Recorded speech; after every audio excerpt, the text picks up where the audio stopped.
Stitch చేస్తున్నాం అనమాట. Customer నాకు ఈ ప్యాటర్న్ సెలెక్ట్ చేశారు. ఫ్రంట్ ఇలా కట్ షేప్ అయితే సెలెక్ట్ చేశారనమాట. మేము దీనికి ఫస్టే లైనింగ్ కట్ చేసుకున్నాము. ఈ ఫ్రంట్ షేప్స్ ఎలా రావాలి అన్నది లైనింగ్ కట్ చేసి అప్పుడు మార్కింగ్ చేసామన్నమాట. ఇవన్నీ ఆఫ్టర్ స్టిచ్చింగ్ ఇది ఎలా వస్తాయి అన్నది బాగా తెలుస్తుంది. దీని వర్క్ చూపిస్తాను. బ్యాక్ నెక్ ఇది ఓన్లీ ఫ్రంట్ నెక్కి మాత్రమే నెక్ షేప్. దీనికి బ్యాక్కి కస్టమర్ ఈ నెక్ షేప్ పెట్టమన్నారు. ఇలా కట్ పెట్టాను. బ్యాక్ అయితే డైరెక్ట్గానే పెట్టేసాము.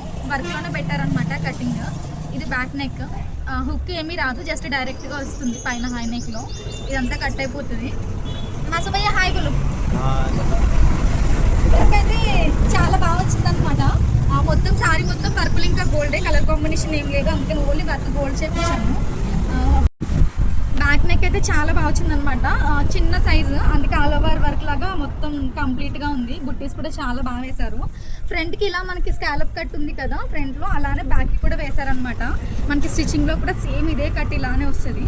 ఇది బ్యాక్ కంప్లీట్గా. దీని హ్యాండ్స్ కూడా చూపిస్తాను. ఇది హ్యాండ్స్ డిజైన్ ఇలా షార్ట్లో ఉంది అనుకోకండి. దీన్ని ఇలా కట్ చేసి మనం మిడిల్లో బార్డర్ అటాచ్ చేయాలి. ఈ బుట్టీస్కి దీనికి మధ్యలో బార్డర్ అటాచ్ చేశాక నేను స్టిచ్చింగ్ తర్వాత చూపిస్తాను. దీని హ్యాండ్స్ డిజైన్. హ్యాండ్స్కి కూడా స్కాలప్ కట్ పెట్టాను అనమాట. వర్క్ అయితే చాలా బాగా వచ్చింది. దీని వర్క్ ప్రైస్ నేను కామెంట్ బాక్స్లో పిన్ చేస్తాను, ఇంట్రెస్ట్ ఉన్న వాళ్ళు చూడండి. అండ్ ఇది స్టిచ్చింగ్ అయ్యాక దీని ఫినిషింగ్ ఎలా ఉన్నది, కంప్లీట్గా దీని డిజైన్ ఏంటన్నది మీకు ఆఫ్టర్ స్టిచ్చింగ్ చూపిస్తాను. ఇంకా డిజైన్ ఎలా ఉందో కామెంట్ చేయండి. అండ్ మోర్ డిజైన్స్కి నా ఛానల్ని సబ్స్క్రైబ్ చేసుకోండి.